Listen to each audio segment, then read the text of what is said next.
Confusão no norte da ilha. A polícia usa bombas de efeito moral para evitar confronto entre membros do acampamento Amarildo e moradores do Rio Vermelho.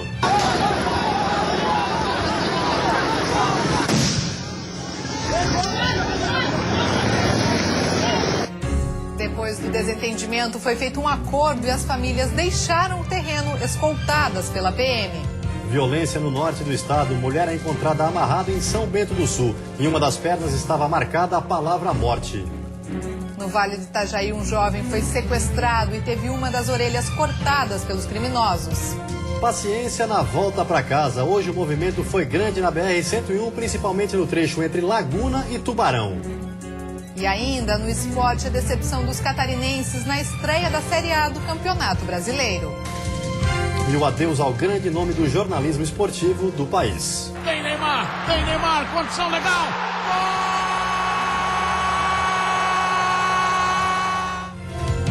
O Band Cidade desta segunda-feira já está no ar.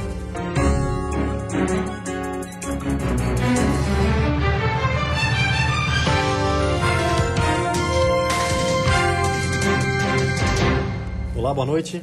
Olá, boa noite. A polícia ainda tenta identificar os 3 criminosos que assaltaram e espancaram um estudante na madrugada de ontem em Balneário Camboriú. O rapaz saía de uma casa noturna quando foi abordado pelos criminosos. Tiago Bauman, de 23 anos, sofreu fraturas no rosto, no ombro, em uma das mãos e ainda teve uma das orelhas cortada pelos bandidos. O rapaz foi mantido refém por cerca de 2 horas. Tiago veio nesta avenida buscar o carro quando foi abordado por um dos criminosos que anunciou o assalto. O estudante reagiu e foi aí que outros 2 bandidos apareceram. Na confusão, o jovem levou uma coronhada na cabeça e ficou desacordado. Quando retomou a consciência, já estava num matagal em Tijucas. Mesmo com diversas lesões, Tiago caminhou cerca de 8 quilômetros até conseguir ajuda. Depois de ser socorrido, ele foi levado ao hospital de Tijucas, onde passou por uma cirurgia. Em seguida, o rapaz foi transferido para o hospital de São José, onde passou por outro procedimento médico. Aquilo dali Eu chego até a me emocionar, cara, porque é desumano o que fizeram. Ele é um guri bom, não é um guri envolvido com droga, não é um... É um estudante de engenharia civil, está se formando, fazendo o que fizeram com ele. Se ao menos tivesse um motivo, né? Mas não tem. Piá, estudante, trabalhador, né? Foi assaltado e fazer o que fizeram, pelo amor de Deus, não se faz isso nem com animal. Os criminosos, que ainda não foram identificados, levaram os objetos pessoais do jovem e ainda o carro que foi usado para fazer outro assalto.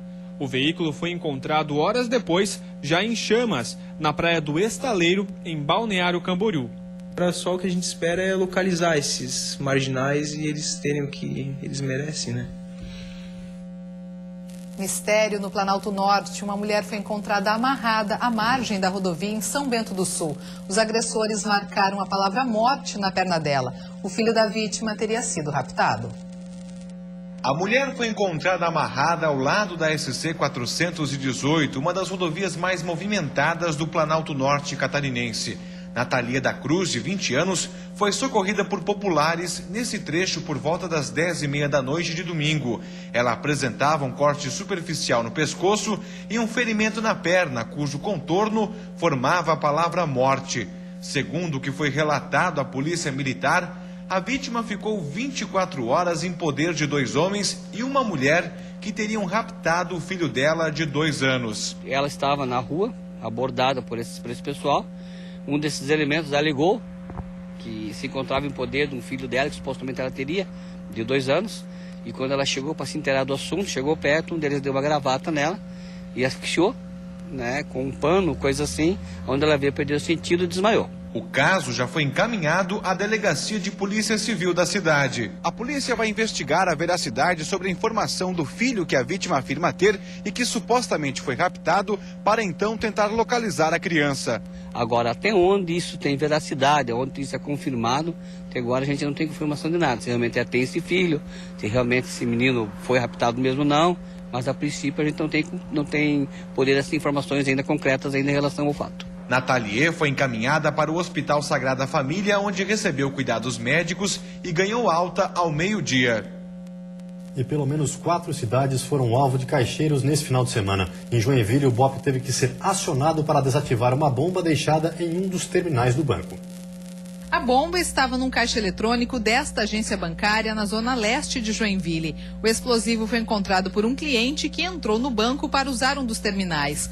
A polícia militar foi acionada e isolou a área. A equipe do BOP se deslocou de Florianópolis para fazer a retirada do artefato.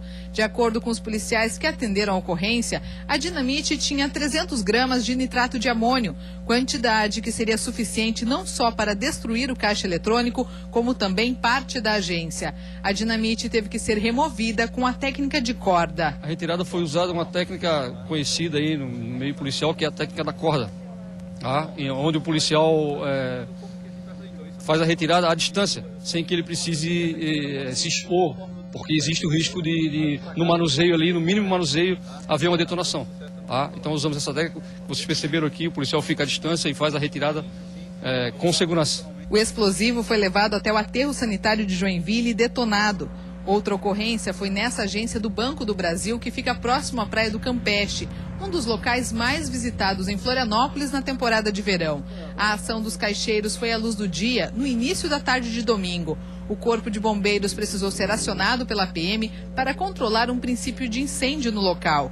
De acordo com os policiais que atenderam a ocorrência, os criminosos não souberam usar o maçarico e 2 caixas eletrônicos acabaram pegando fogo. Os bandidos fugiram sem levar nenhum dinheiro.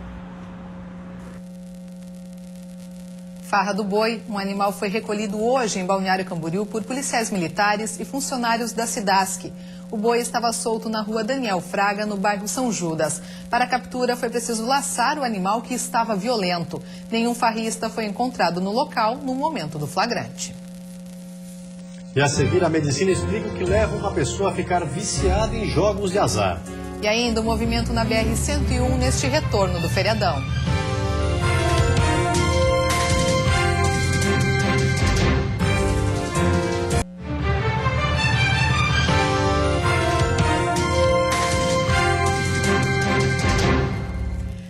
Pessoas, entre elas 8 adolescentes, foram resgatados após ficarem perdidas em uma mata em Joinville. Este vídeo mostra a hora do resgate. O tripulante desce do helicóptero por uma corda e chega até o ponto onde está o grupo. Nesse momento, o primeiro adolescente é resgatado. Outros 3 foram retirados da mesma maneira. Os demais foram resgatados pelos bombeiros na mata. O grupo se perdeu na região do Morro da Boa Vista. Conforme a Companhia de Aviação da Polícia Militar, os jovens faziam uma trilha. Ninguém ficou ferido. Pesquisadores britânicos descobriram uma alteração no cérebro ligada ao vício do jogo. O estudo explica a compulsão dos apostadores, que teriam uma visão distorcida da realidade. Tem pessoas que perdem tudo. Sou uma jogadora compulsiva. É difícil resistir ao desafio, ao mundo glamuroso. Você fica você contra a máquina e acha que você vai ganhar da máquina. E você não consegue interromper. A vontade de jogar era sempre maior, perdendo ou ganhando. Se esconder da vida em uma sala que nem janelas tinha era mais fácil. E nesta aposta, o jogo ganhou por 10 anos. Quanto você perdeu? 50 mil? Eu diria um bom número para eu dizer, mas provavelmente foi muito mais do que isso. Uma pesquisa realizada pela Universidade de Cambridge, no Reino Unido, concluiu que viciados em jogos têm uma área do cérebro chamada ínsula danificada. Ela é responsável por controlar as emoções. Se não funciona direito, dá ao doente interpretações equivocadas que estimulariam as apostas. Por isso, eles não param. Mesmo perdendo, acham sempre que o próximo lance será o vencedor. Os pacientes foram testados com jogos em caça-níqueis e roletas. Esta professora gaúcha também apostava alto nas máquinas. No meu caso, acho que mais de uns 70 mil. E empréstimos, um atrás do outro. Aqui no Brasil, especialistas acreditam que ainda existe um longo caminho de pesquisas pela frente, que é preciso analisar o comportamento do viciado e o ambiente em que ele vive. Um transtorno psicológico ou psiquiátrico, ele, em geral, existe um padrão genético que o determina. Isso não significa que o indivíduo estaria condenado, ou seja, esse padrão simplesmente leva esse indivíduo à possibilidade de manifestar o comportamento em certas circunstâncias. Como se fosse uma roleta russa. Perder a aposta pode custar a própria saúde. O jogador é um grande perdedor, né? O jogador nunca ganha. Filas, flagrantes de irresponsabilidade e mortes. O feriadão foi complicado nas rodovias de Santa Catarina. Na BR-101, motoristas enfrentaram um trânsito intenso durante todo o dia. Movimento também nas rodoviárias, onde as empresas tiveram que disponibilizar ônibus extras. A volta para casa depois do feriadão registrou na BR-101 15 quilômetros de filas no sentido sul e 10 em direção ao norte. Mais uma vez, o trecho mais complicado foi na região de Laguna, principalmente devido ao afunilamento na ponte sobre o Canal das Laranjeiras. Alguns motoristas tiveram paciência e enfrentaram a fila com mais tranquilidade. Tem que ter paciência, não adianta, né? Vamos fazer o quê? Tem que enfrentar. Tem que enfrentar, e com calma ainda, né? Já outros não tiveram tanta calma assim. O cara paga pedágio pra isso aí, ó. E teve quem tentou furar a fila pelo acostamento e enfrentou uma forte fiscalização da Polícia Rodoviária Federal. Esse motorista foi flagrado e multado. Além de perder tempo dando explicações, terá que desembolsar R$ 574 e sofrerá 7 pontos na carteira, já que se trata de uma infração grave. Movimento intenso também durante toda a segunda-feira na BR-101 na Grande Florianópolis. No Morro dos Cavalos, em Palhoça, os motoristas tiveram que trafegar com atenção. E além de um trânsito complicado, o feriadão foi violento nas estradas catarinenses. Foram pelo menos 13 mortes somente nas rodovias federais. A Polícia Rodoviária Federal orienta quem ainda pretende pegar a estrada neste final de feriadão. Quem não tiver a necessidade de sair hoje, que possa sair amanhã, que deixe para amanhã a viagem. Nós estamos com um fluxo muito intenso e a tendência é que a fila se aumente aí cada vez mais. E teve muita gente que hoje enfrentou um movimento intenso nas rodoviárias. No terminal Rita Maria, na capital, passageiros lotaram os ônibus extras. Um crescimento de aproximadamente 34%. E você vai ver no próximo bloco, estreia decepcionante para os times catarinenses na abertura do Campeonato Brasileiro. E também uma boa notícia, o preço do pinhão dá sinais de que vai baixar para o consumidor.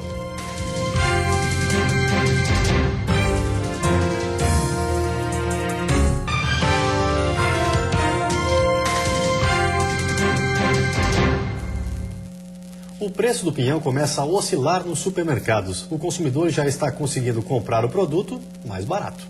No início do mês, o quilo do pinhão estava sendo vendido a quase R$ 6, preço que já vem diminuindo nos supermercados, mas ainda não está agradando tanto alguns consumidores. Está caro, está achando caro. Devido à oferta que está aumentando nos supermercados, o preço começou a baixar. Em 21 dias, o consumidor ganhou quase R$ 1 e a tendência é que o valor fique ainda mais barato nos próximos dias. O pinhão deve baixar mais ainda, porque agora começa mais o frio, daí aparece mais pinhão e vai baixar mais o preço. Né? Notícia que tem agradado quem não dispensa um bom pinhão no frio serrano, que vem surpreendendo pela qualidade.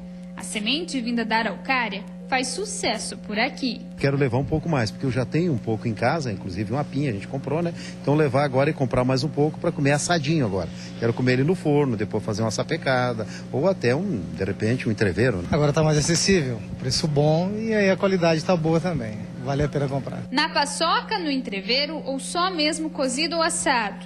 O importante é garantir a semente para não faltar no inverno. Esse ano a produção está estimada em 8,5 mil toneladas, um pouco mais que em 2013, mas ainda 20% abaixo do normal colhido no estado. Mesmo assim, a produção vem agradando os produtores que estão garantindo uma renda extra. O preço tá bom e a A terça-feira vai ter chuviscos no início da manhã e à noite na maioria das regiões. No decorrer do dia, aberturas de sol com temperaturas mais amenas. A mínima deve ficar em 9 graus na Serra e a máxima em 26 no oeste. No Planalto Norte, mínima de 13 e máxima de 20 graus. Na Grande Florianópolis, Sul e Vale do Itajaí, máxima de 25 graus. Já no Litoral Norte, mínima de 19 e máxima de 24 graus. E agora vamos de futebol. A abertura do Campeonato Brasileiro não foi nada boa para os times de Santa Catarina. A Chapecoense enfrentou o Coritiba e ficou no 0-0. Já o Figueirense e o Criciúma decepcionaram a torcida e perderam na estreia. No Heriberto Wilson, antes do início do jogo, a torcida fez uma homenagem a Luciano do Vale. Ao invés de silêncio, aplausos para o locutor. Depois, aos 11 minutos do primeiro tempo, o Tigre saiu na frente do placar. Paulo Baier cobrou falta e contou com a ajuda de Allan Kardec, que acabou desviando para o gol. O Criciúma ainda perdeu várias chances e teve um pênalti claro que não foi marcado pelo juiz da partida. O Palmeiras reagiu com o Leandro, que chutou forte para empatar o jogo. Allan Kardec fez de cabeça o gol da virada do time de São Paulo, que terminou a rodada na 3ª posição. O Tigre é o 15º. Então o árbitro tem uma responsabilidade absurda num jogo de futebol. Envolve muita coisa, 3 pontos ou 1 ponto. Então não se pode deixar por isso mesmo. Alguém tem que ser punido. Não pode, não é possível. O Figueirense foi ao Rio de Janeiro, mas pelo visto, esqueceu o futebol em Florianópolis. Um Maracanã com mais de 30 mil pessoas, goleada para o tricolor carioca. O primeiro foi um golaço de Rafael Sobis, na gaveta, sem chances para Thiago Volpe. Fred também deixou o dele de pênalti. Nirley acabou ajudando o Fluminense e fez contra. O Fluminense é o líder do campeonato e o Alvinegro o penúltimo. Já pela Série B, um jogo que não terminou em Joinville e a derrota do Avaí no Rio Grande do Norte. A Arena das Dunas em Natal, estádio da Copa do Mundo. E o América não decepcionou a torcida. O primeiro gol foi de Rodrigo Pimpão, com um chute colocado por cobertura. O Avaí empatou com o Roberto, que chutou por debaixo das pernas do goleiro. Mas o América queria mais e aumentou com o Max de voleio depois de um cruzamento da direita. O mesmo Max fez o terceiro gol do time da casa, de peixinho, fechando o placar. O América é o líder da Série B. O Leão da Ilha ficou em penúltimo lugar. Um jogo vergonhoso em Joinville, mas não por causa do futebol. Aos 16 minutos do primeiro tempo, com a partida ainda em 0-0, um dirigente da Portuguesa entregou uma liminar que garantia o time paulista na Série A. Jogadores e comissão técnica deixaram o campo, enquanto o Jack ficou no gramado, esperando. O delegado da partida ligou para a CBF, que pediu o retorno a campo dos jogadores da Lusa, o que não aconteceu. 30 minutos depois, o juiz deu a partida por encerrada. Agora, o STJD vai decidir sobre o resultado do jogo na Arena Joinville. A gente está fazendo o papel de palhaço na história, né? Treinamos, o time se concentrou, o torcedor veio, o jogo estava sendo bem disputado, mas infelizmente hoje no futebol brasileiro as maiores decisões estão sendo tomadas dentro do tribunal. E a seguir, moradores do norte da ilha entram em confronto com a polícia por causa da invasão dos integrantes da ocupação Amarildo. E ainda a repercussão em Santa Catarina após a morte do narrador Luciano do Vale.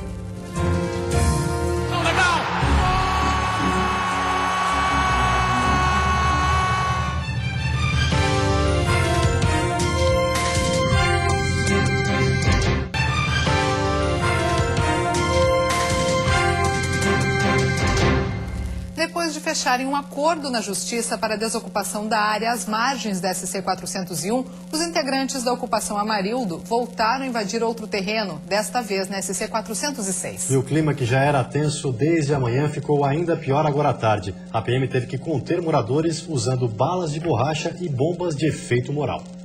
O clima começou a ficar tenso quando centenas de moradores do Rio Vermelho se reuniram em frente ao acampamento. Pressionados, os manifestantes concordaram em deixar o local. 2 helicópteros e um ônibus da Polícia Militar acompanharam a operação. Os invasores foram retirados do local sob escolta da Polícia Militar e colocados então de volta no local da onde eles vieram. Com o fechamento da SC-406, a remoção dos acampados ficou ainda mais complicada. Impacientes com a demora, alguns moradores invadiram o terreno e foram contidos pela polícia. Houve confronto e a PM reagiu com balas de borracha e bombas de efeito moral.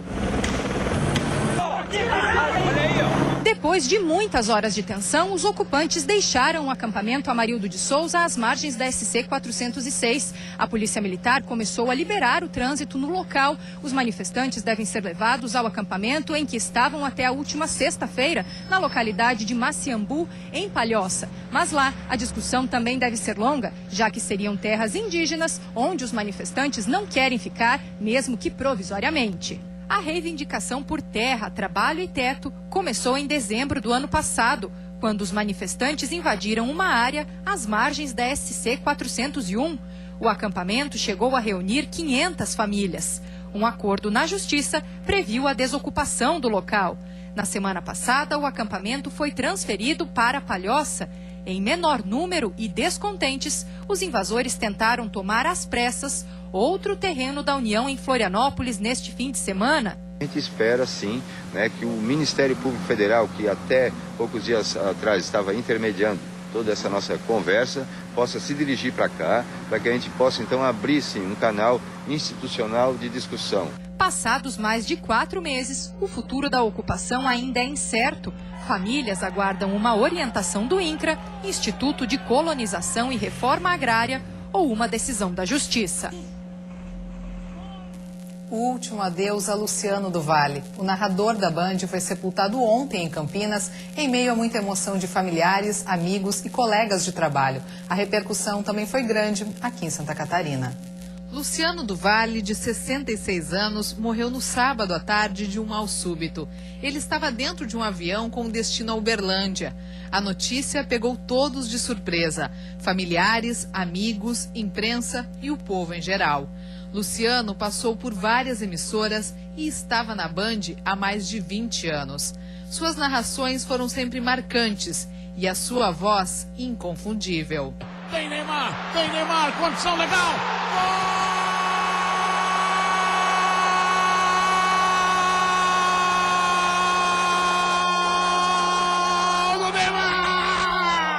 Em Santa Catarina, a repercussão foi imediata. Gustavo Kirten falou sobre o narrador no Twitter. Luciano do Vale, um dos meus heróis do esporte, obrigado. Fica com Deus, amigo. Renan Dalzotto, medalhista olímpico, relembra a época em que o narrador era conhecido como Luciano do Vôlei. Somos ouro! Um cara que realmente ajudou não só o voleibol, mas tantas outras modalidades, como o basquete, boxe, tênis de mesa, enfim, sinuca, enfim, um cara que realmente acreditava no esporte brasileiro. Neste final de semana, na abertura do Campeonato Brasileiro, houve um minuto de silêncio em vários jogos. Em alguns, o público simplesmente aplaudiu o ídolo, como na Arena Joinville. O Brasil vai perder e perde realmente, na minha opinião, o melhor narrador esportivo desse país. No velório de Luciano do Vale, muita emoção dos colegas de trabalho. Ele tinha na vontade de fazer o esporte uma coisa absolutamente inigualável também, né? Cara, eu convivia mais com o Luciano que com a minha mulher que tá aqui, tanto que eu viajava com ele, que eu ficava com ele, cara. Foi muito difícil. Não tô entendendo ainda o que aconteceu. Ele narrava aquilo com uma maestria, com uma emoção tão grande, quando ele falava assim: Cesta da Hortência, Cesta do Brasil. Cesta da bandeira! Brasil! Mais 2! O corpo do narrador foi sepultado ontem à tarde em Campinas, cidade onde nasceu. Hoje, no dia da ressurreição de Cristo, com certeza uma pessoa muito especial vai estar do lado do nosso Pai Eterno. E você fica agora com o Jornal da Band. Até amanhã. Até amanhã. Tem Neymar, condição legal! Gol!